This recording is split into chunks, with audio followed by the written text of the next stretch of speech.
Abby. Okay, so we'll call the meeting to order. I think everyone, I'm not sure, do people feel that we should introduce ourselves again? I'm just thinking that we've been at this for a number of meetings already, and I think people that tend to listen in to us know all the players on the task force. We do have, yeah, go ahead, Allison. Mr. Chair, I do think that maybe there may be more people attending to this as we look at the seven, at the bids that, Okay. and as we move into the RFP process. And so we may have some new people. So maybe we could just quickly introduce ourselves. Okay. So I'm Michael Marcotte. I'm a state representative from Coventry, and I also chair House Commerce and Economic Development, and I'm chairing the task force. Senator? And the beeps you're hearing is you and your gasoline pumps, right? That's correct. Right. Because you're multitasking, which is so rare for men. I'm Allison Clarkson, Senator, Windsor County District, Vice Chair of Senate Economic Development, Housing and General Affairs, which oversees workforce, and the Majority Leader of the Vermont State Senate. Okay, Kendall? Good morning, Kendall Smith, Governor Scott's Director of Policy Development and Legislative Affairs. And Sarah? Good morning, Sarah Buxton. I'm the State Director of Workforce Development at the Vermont Department of Labor. Okay, and Adam? Hi there, Adam Grenold.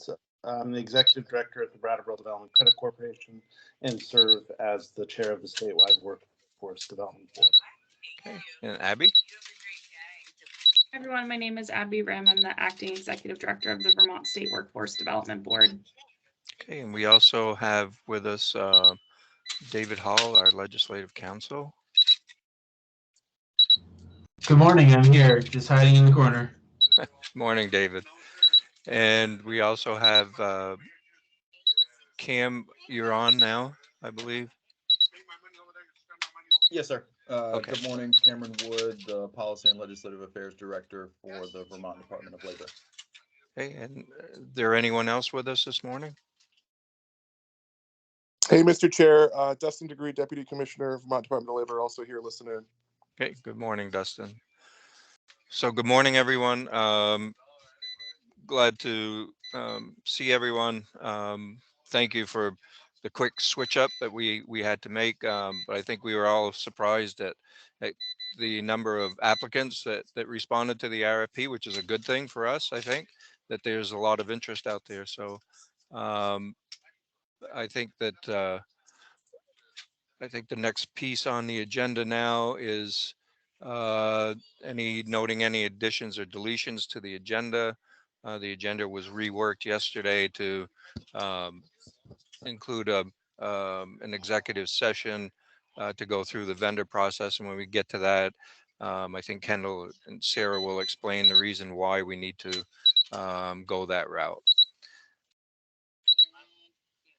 So the next piece on the agenda now is review and approve the minutes from the October 14th meeting. Do I have a motion to accept those minutes? So moved. Okay, moved by Senator Clarkson. Is there a second? Second. Is that Sarah? Yes. Okay. And second by Sarah Buxton. Is there any discussion? Does anyone note any deletions or errors? If not, all in favor say aye. Aye. Those opposed? Okay, motion carries. So the next thing on the agenda was to review the existing workforce list. Do we want to go through that at this point? I think we added that at our last meeting because I think Senator Clarkson wasn't sure that she would be able to make it at 10 o'clock. So we were using that. Sarah? That's correct. To refresh memories, we were going to kill the first half hour, knowing that Senator Clarkson may not be able to join us until 10:30, and we were going to start a process of looking at how we would go through that inventory. I shared what Cameron Wood was able to discover was the latest inventory supplied by the department. I had only a limited role in that, so I only have some subject matter expertise. What I propose for this morning is that we set out a process to assign ourselves homework, and I have a sense of maybe what we could do. And instead of taking our time in a meeting, agree on what the homework assignment might be, and then schedule discussion and feedback at a subsequent meeting. Good idea. Yeah, I agree. I think it would be better for us to maybe take a look at the list. Do we see any deletions that or additions that should be on there? And then I think it'd be easier for all of us to be sitting all together in person to have those discussions along with Cameron and others to make sure that we're have an accurate list that we can give to the vendor once we've chosen one. Is that Yep. Everybody good with that? Yeah, and I would even offer that we come to consensus around, and I'll just propose maybe 3 questions that we ask ourselves so that we're all looking at it at least with the same intent. So one would be, I would offer that this list includes the delivery of services, the operation of programs, professional development, and training programs. And maybe if it's enough for a conversation for the next 3 minutes, to say, here are the buckets that we either do definitely want to consider, so you can think about whether they're on or off, and here are the ones that we aren't. For example, if it's a professional development program, like many are for the Department of Health, for licensure or continued certification. So I wonder if we might. 4 buckets again. I'm sorry. Can you say your Yeah. buckets again? Actually, Delivery of services, training programs, and then I missed the other 2. Yep. I apologize. Operation Okay, thank you. of a federal program. And did you catch professional development? And that's the 4th, professional development. Okay. Yeah. Thank you. Actually, what would be really helpful is if you just email us those, Mhm. 4 questions. I mean, Sure. the 4 lenses with which we should be, that would be great. Yep. Okay. If you would like, I can put that together and say that I propose that we look through these buckets, and maybe if we can agree at least, and I would propose that professional development doesn't belong within the scope of the workforce system as we're contemplating it, and an exhaustive list of the training programs. So there are so many training programs, but that the delivery of services when it accompanies a training program. So if it's career counseling or support for individuals or support for businesses, might be what we want to especially think about what's missing. I'll give the example of Vermont Works for Women. They operate training programs, but they also operate the delivery of specific services to support individuals, even if they are not enrolled in a pay per participant program. And so those are the sorts of things that I'm hoping we can think through and make sure we decide whether or not they are on or they are off.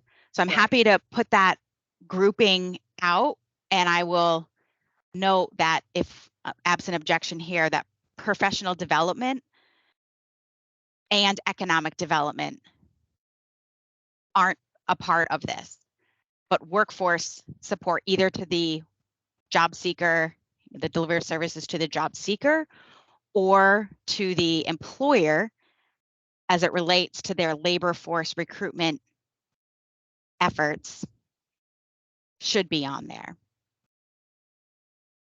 Allison?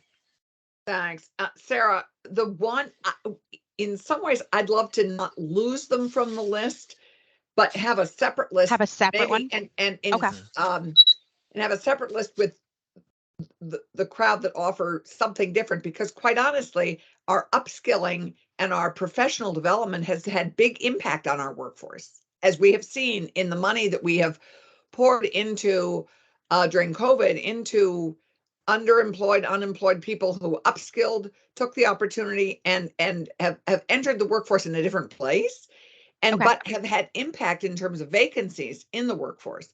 So I'd like to list You want them, in another you want them category. listed at least so that we can discuss and figure out if they're part of an inventory. Yes, and Okay. just a different category. Yep. Okay.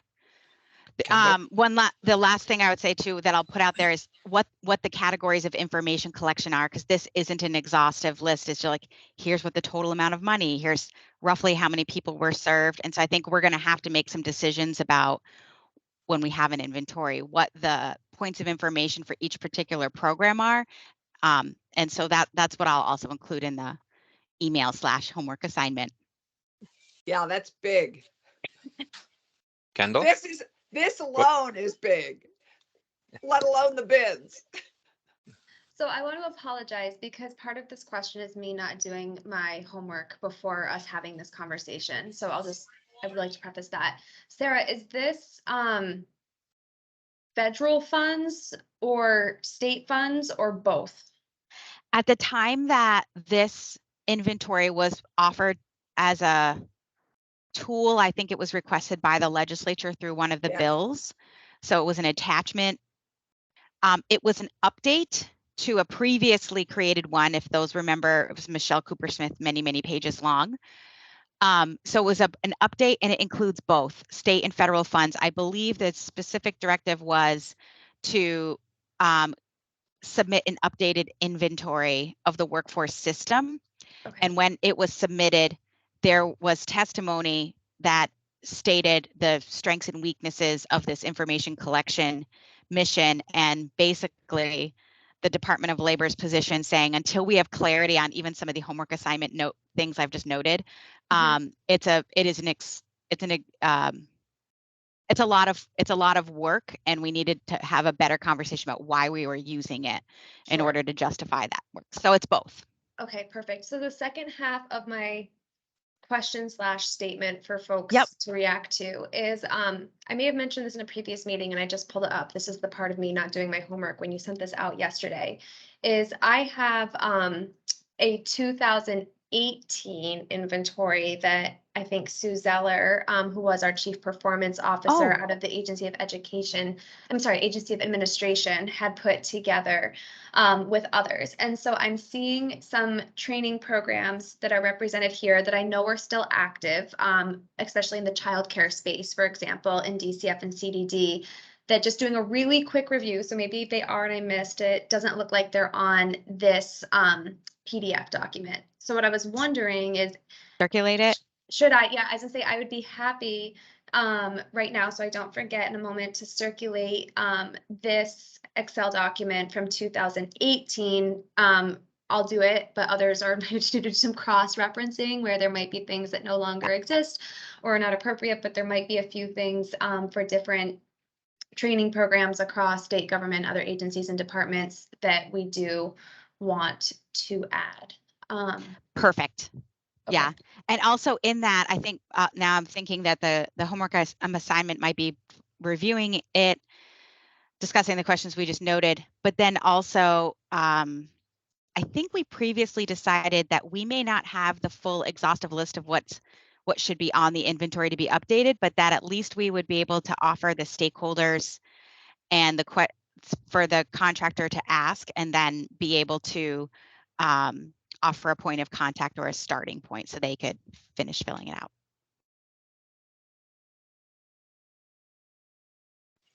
Okay. Other questions or comments? Everybody sound good to everybody? Mike, I've Adam? sort of Okay. a question. As I was reviewing this list, I started thinking about, okay, so these are the programs and these are the federal or state sources, but are there sources not fully expended that are available for programs? So this is the list of programs, but is there opportunity not yet realized in these lists? And, you know, I don't think we can ask the contractor to do that, but if we, at least in this group, if there's shared knowledge where there is some opportunity not yet developed, I think that would be helpful for us to understand as we progress through this process. Sarah?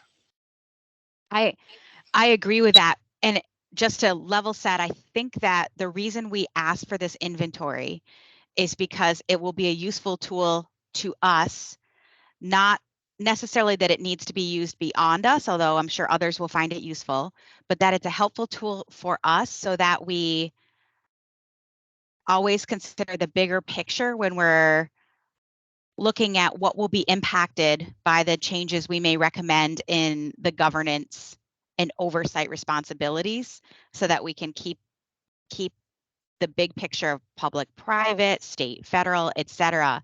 So the context of this list, this inventory that we're asking from, we may not even need like specific level of detail, but maybe you are right in that we ask them to consider other areas of opportunity and ask the contractor to offer where there are holes in our list that we must continue to consider as we think about governance. So I agree with you, but just probably said a little differently as I process out loud.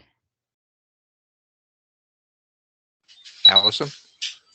Yeah, I think it's critical to our understanding the need for the coordination of this huge system of this. It's not, I wouldn't call us having actually a workforce system yet until it's better coordinated.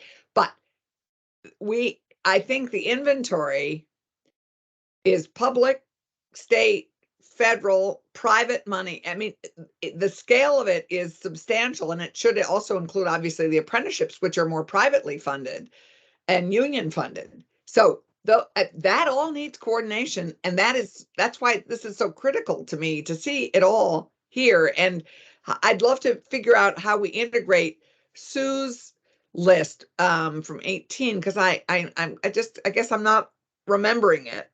I mean, I should, but and this We might update. not. I don't know if we ever. This may have been an internal exercise. I don't know if we Got ever it, because did I share don't it, recall so. Sue being at the table in at Senate Economic Development.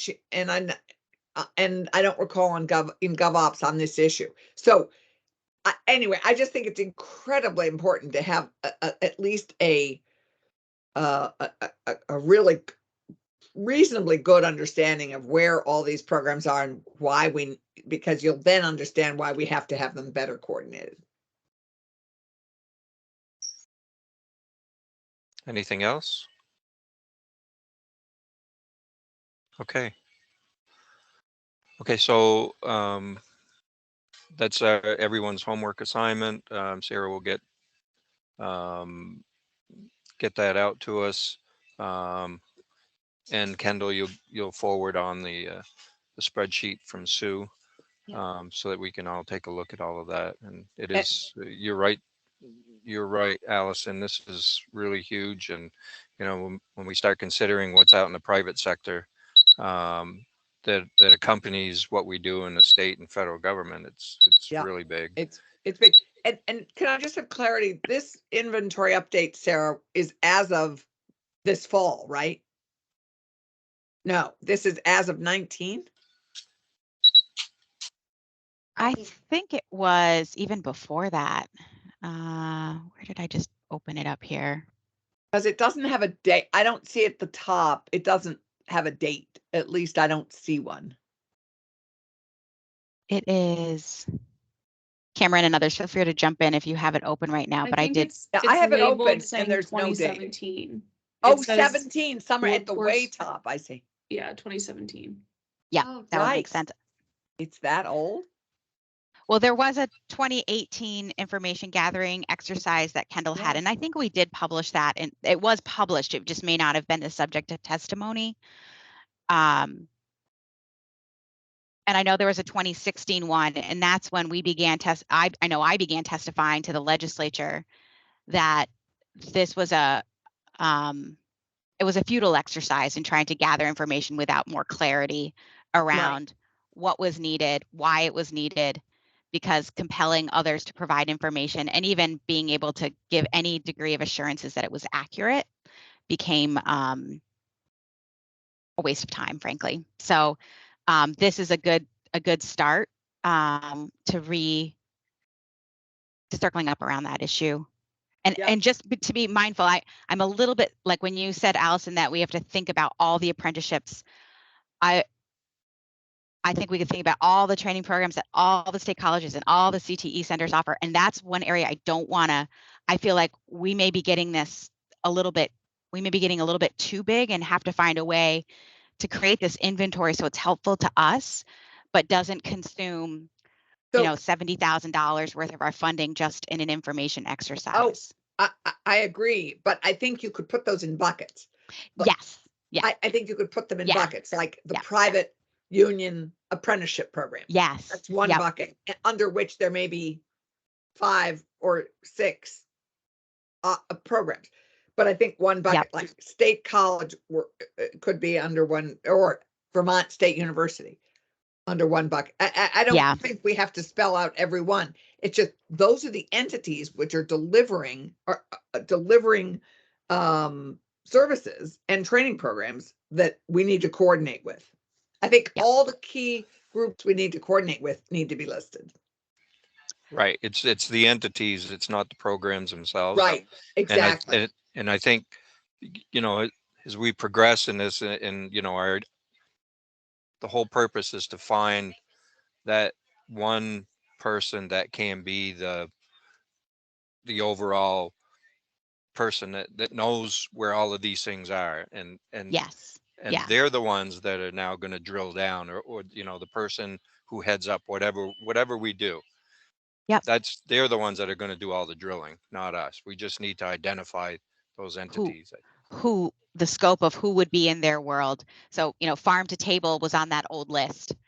And I have a hard time thinking about how a big new director of workforce systems or a group in workforce systems might consider when and how you would bring certain aspects of the farm to table movement to a workforce conversation when you're at different degrees of building blocks. And I think our consideration will have to, if we want them to be on the list, then we'll just articulate what grouping they come under when we think about how big and enormous this monster is. Well, so those and are the I sorts think, of considerations. I think we should be as inclusive as we can.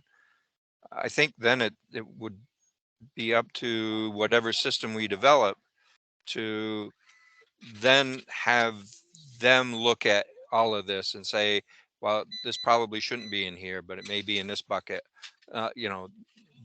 Let them do that work. That's what we want them to do, is to find out what should be and what shouldn't be. These are our thoughts, and then they can come back to us, when we get this developed, and they can tell us why it shouldn't be in there. That makes sense? Okay. Anything else? Everybody good now? We're clear on. Yeah. Are we clear up to this point? Okay. So now we're on number 5, which is the executive session to discuss vendor selection process and review some of the responses to the RFP for the workforce governance consultants. So at this point, I would first like to hear from Kendall and from Sarah as to the reason why we need to go into an executive session so that the public understands this process. Sure. Thank you, Chair. So with state procurement processes, when vendors bid on projects, there is an understanding that the information that they are submitting is confidential. So as we are reviewing bids and scoring them, again, it's a confidential process for those that the vendors understand that they were submitting the information to. So in that case, it's the members of the SOCWED and the Agency of Administration. There are, and Sarah just taught me and us this, and she can elaborate, there are potential ways that we can share bid information with folks that are outside of the receivership list, but there is a process, non-disclosure statements are involved for doing so. So in a nutshell, I don't know, Chair, if that was what you were hoping for as the disclaimer, but that's why we are about to go into executive session to discuss what was received and be able to potentially use names of who submitted and talk about process without accidentally corrupting the bid process and having to start all over. Right. Sarah, anything to add? I would offer, just for the public record, that one of the topics I would like to discuss, and maybe Mr. Chair, you can comment on whether you intend this to be a topic for discussion, is whether we would like to invite others into the review process with us, whether they score or not, which is something I think we can decide. But if there are other individuals that we want to bring into our process of considering the bids, we should talk about that and make that decision during the executive session, and then in subsequent meetings, ensure that all the protocols are followed for inviting them and ensuring that they've also signed non-disclosure agreements. Okay, I think that's a good point. So with that, I think it's been well explained for the public. So at this point, I think I would entertain a motion to proceed into executive session in order to have discussions on the RFP process, the selection process, and discussion of the vendors that have applied. So moved. Okay, it's been moved by Senator Clarkson. Is there a second? Adam will second. Seconded by Adam. Any further discussion? If not, all in favor, say aye. Aye. Opposed? Aye. Okay, so I think now we will stop recording. We will ask all the members from outside the task force to, I think we can either put them into a chat room or they would be off. So I think it looks like everyone is off. We're Except not, for your customers. well, they're still, thank God they're still buying gas. So. And we're off. We're not recording now, Abby. Actually, it looks like we are still recording. 1 second. Let Okay. me see if I'm able to end. See the little, you should see like a little red dot and it's counting in the Yeah. corner. Okay. Hold on. It's still on. The red dot.